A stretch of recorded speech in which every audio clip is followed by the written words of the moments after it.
Okay, as part of the solubility chapter, we're going to learn about solubility curves. So today we're going to tell you what they are, how to interpret them, and how can we use them to prepare and determine whether or not a solution is saturated, unsaturated, or supersaturated.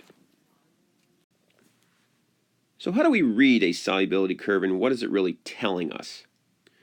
A solubility curve tells us what the saturation conditions are for a particular solute-solvent system at a given temperature. So for the most part in our class, we're going to use the solvent of water, right? But that's not always the case, but for our class, we're going to use water. So this particular curve or series of curves has the solvent of water, and you can see that it says the grams of solute dissolved in 100 grams of water. The x-axis is the temperature at which this process is done. So let's look at several of these solubility curves here. We have a solubility curve here of potassium iodide. We have a solubility curve here of sodium nitrate, potassium nitrate, hydrochloric acid or hydrogen chloride, ammonium chloride, ammonia gas, SO2 gas, etc., etc. If you are on the line for any one of these particular solutes, then those conditions represent a saturated solution of that material. And a saturated solution means that you can dissolve no more of that material into the solvent, in this case water, and still have it be stable, right? So these curves basically define the solubility limit for that particular solute in that particular solvent, which in this case again is water. So let's see how we read one of these things. So the first thing we're going to do is locate the particular solute that you're interested in learning about. So let's pick sodium nitrate, which is this red line right here. Okay? Remember, anything on that line as far as conditions is going to be saturated. Now let's say I wanted to find out how much material I need to dissolve in 100 grams of water to give me a saturated solution of sodium nitrate at 50 degrees C. So what we do is we find our line, which we've done. We look at 50 degrees C, and then we're going to read up along that temperature axis until we intersect with that line.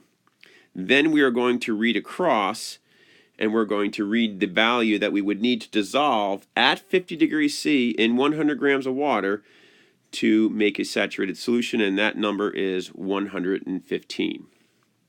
Right? Now suppose we were given 100 grams of water and we dissolved 100 grams of sodium nitrate in it.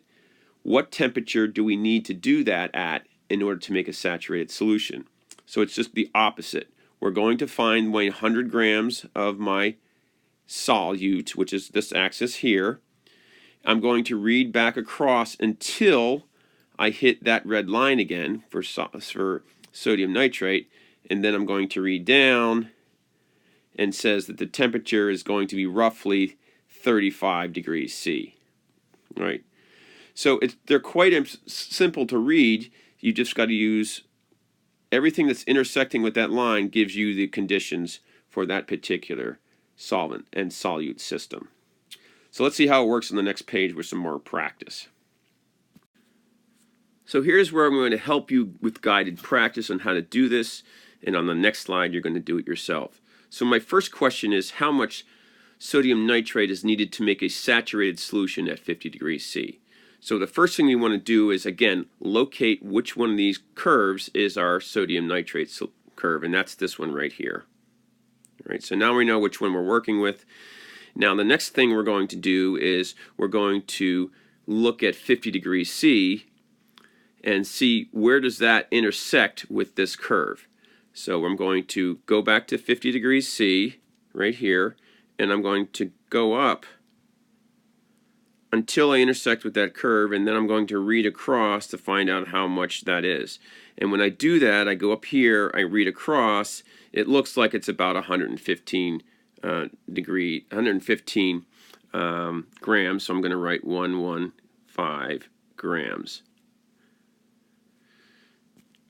My next one is asking me how much KCl is needed to make a saturated solution at 30 degrees C. So again, we have to find our KCl. KCl is this little green line right here. And now I'm going to find 30 degrees C, which is here, and I'm going to read up along the line until I hit that KCl curve, and then I'm going to read across. And it looks like it's a little bit above 35, not quite 40, so I'm going to say it's 37 grams. Now the next thing we're going to do is we're going to go in the reverse. Instead of having what the number of grams I need, is what is the temperature I need to make a saturated solution given a number of grams of material. So what is the temperature required to form a saturated solution of 50 grams of ammonium chloride in 100 grams of water? So here's my ammonium chloride curve right here.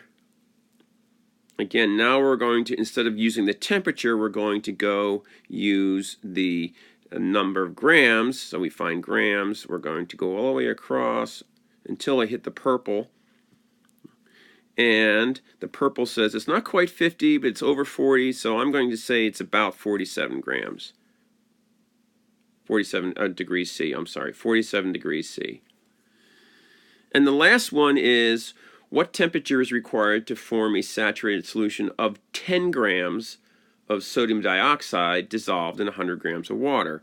So again, let's look for our sodium dioxide. It's right here. And I'm looking for 10 grams of it, so I need to go to my 10 grams. And that's right here. And I'm going to go across until I hit the line, and then I'm going to drop down, and I'm going to see that that's about 20 degrees C. So that's about 20 degrees C. And that's pretty much it, how you do this. There's not a lot of difficulty in it. As long as you can read the chart or read the graph, you should be fine.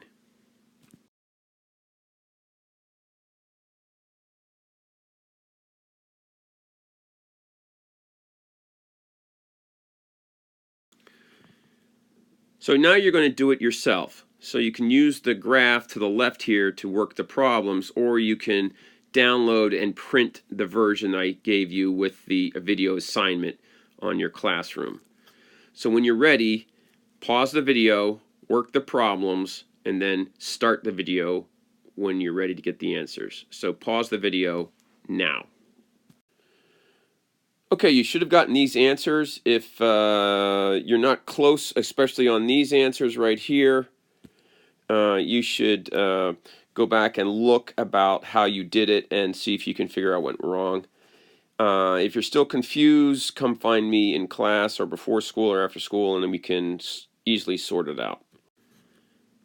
The great thing about these solubility curves is they also allow you to understand whether or not a solution is saturated, unsaturated, or supersaturated. And it's a fairly simple process for determining this. Basically, the process is this. If you have a set of coordinates for your grams of solute versus your temperature that results in a intersection above the line of your particular solubility curve, that's going to be supersaturated. On the line is going to be saturated, and below the line is going to be unsaturated. Recall that saturated means that you can dissolve no more solute in that particular solvent at that particular temperature and still have a stable solution. Right? So let's try this out here. Let's look at our standard one that we always use for our tutorial, and that's the sodium nitrate one right here. And I'm going to highlight it here. Now I'm going to look at a section below that. So let's look at anything that's below here. So it's all this green hatch stuff, right?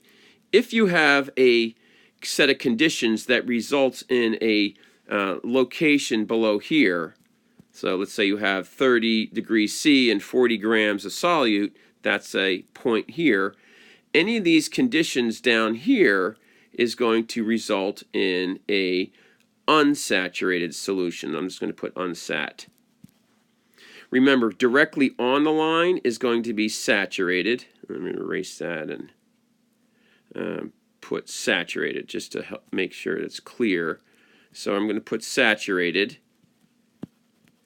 And then anything above the line, so in this region here, we're going to say that that is supersaturated. I'm just going to abbreviate that with an SS. So if your intersection of your 2 points for your grams of solute dissolved and your temperature is below the line, we're going to say it's unsaturated. Directly on the line is going to be saturated. Anything above the line is going to be supersaturated. And that's pretty much it. So on the next slide, we'll show you what we mean and how this works. So let's see how we can put this into practice, giving a set of conditions to determine whether or not a solution made up at those conditions is saturated, unsaturated, or supersaturated. So my first set of conditions is 60 grams of potassium nitrate at 50 degrees C. So what I'm going to go is I'm going to go to 60 grams, and then I'm going to draw a line until I get to 50, and then I'm going to drop it down just to make sure I'm at 50, and then I'm going to draw that intersection point here. And there's my intersection of 60 grams of potassium nitrate at 50 degrees C. Then I'm going to look at where is my solubility curve for potassium nitrate. And potassium nitrate is this blue line right here, right? So I'm going to look at this blue line and compare to where the location is of my dot, and which is right here. Is the dot located below the blue line? And you would say, yes, it does. So therefore, in this case, we are unsaturated because we are below the line. So we're just going to put unsaturated. All right, and then, so now we know that that solution is unsaturated. What about our next set of conditions? We have 40 grams of potassium chlorate at 60 degrees C. So let's use a different color for that one. So we're going to go to 40 grams, and we're going to draw it all the way out to 60 degrees C. And then put that dot there. And then we're going to look for our line of potassium chlorate, which is the pink line right here, pinkish purple line. And relative to the pinkish purple line is the dot above or below the line. And you would say it's above, so therefore this is going to be supersaturated. So I'm just going to put supersat. Our next set of conditions is 10 grams of sodium dioxide at 20 degrees C. So I'm going to choose another color, and now I'm going to go to 10 grams, which is right here, and I'm going to go all the way out until I hit 20 degrees C, which is right there. Just make sure, and then I'm going to draw my little dot, right, and make my little dot a little bigger. And then I'm going to ask myself, okay, I need to find out where my SO2 solubility curve is, and my SO2 solubility curve, it's kind of hidden now with the little text here, but its SO2 is right here along this bluish line, and we're going to say that that dot is directly on the line, so we're going to say that that is now saturated because it's right on the line. It's not above, it's not below, it's right on the line, right? And our last set of conditions is, let's go up here, and we're going to look for 110 grams of sodium nitrate at 30 degrees C. So we're going to go to 110 grams, so let's go here until we get to 30 degrees C, and that's right there. And then just to make sure we drop it down, and then we draw our little dot. And now we have to find the sodium nitrate solubility curve, and that's the red one here, the standard one we've always used for the practice, right? And would you say that the orange dot is above or below this reference line, or the solubility line for sodium nitrate? And you would say it's above, so therefore it's going to be supersaturated. And that's pretty much how you do these. There's no other trick, as long as you can read the graph and understand how to to interpret the graph. Here's where you're going to pause the video, work these problems out, and then come back and start the video to get the answers. So pause the video now. So here are the answers. Hopefully you got them. If you did not, go back and look to see if you can figure out where you went wrong. If you're still confused, come find me either before school, after school, or in class.